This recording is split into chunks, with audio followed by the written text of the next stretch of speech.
le Tintin de Talon. Je répète, le petit Tintin de Talon s'est amusé avec le panafricanisme. Talon a insulté l'histoire de l'Afrique, il a insulté les Africains à plusieurs reprises, faisant du révisionnisme à propos de l'esclavage. Et assumant ça, c'est-à-dire à un niveau inacceptable pour un chef d'État. Et quand on va gratter, on connaît l'histoire de sa famille, de ses ascendants.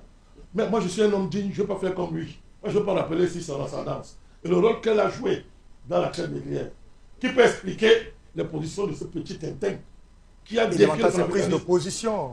Non, je répète, je dis que ça, c'est insulter l'héritage. C'est-à-dire, la geste la plus noble qui caractérise l'Afrique, à savoir la résistance de nos ancêtres. C'est-à-dire, ces gens qui ont dit non. On s'en fout des traites. On parle de ceux qui ont dit non et qui l'ont payé de leur vie. Talon a craché sur l'héritage des Nek Marron. Talon a craché sur l'héritage de Toussaint Louverture, des Dessalines, de tous ceux-là, les Bookman. Tous ces gens qui ont donné leur vie et qui ont payé de leur vie, de tous ces anonymes qui ont donné leur vie, qui ont dit non, on n'accepte pas. Ces combattants anonymes, ces grandes dames, les femmes, beaucoup n'ont pas le temps de parler des femmes. Solitude. Bien sûr. Solitude, mais il y en a d'autres. Elles sont nombreuses.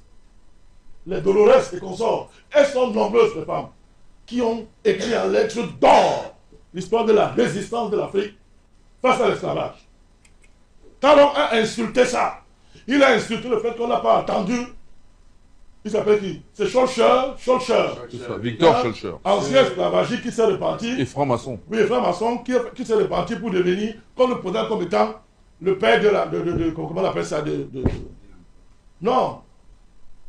L'abolition de l'abolitionnisme. Or, nous savons que l'abolition, ce sont les Noirs. Le Nek Marron, oui. Ce sont les Noirs. Talon a incité tout ça. Donc ce monsieur, il a fait un crime historique et spirituel contre l'Afrique.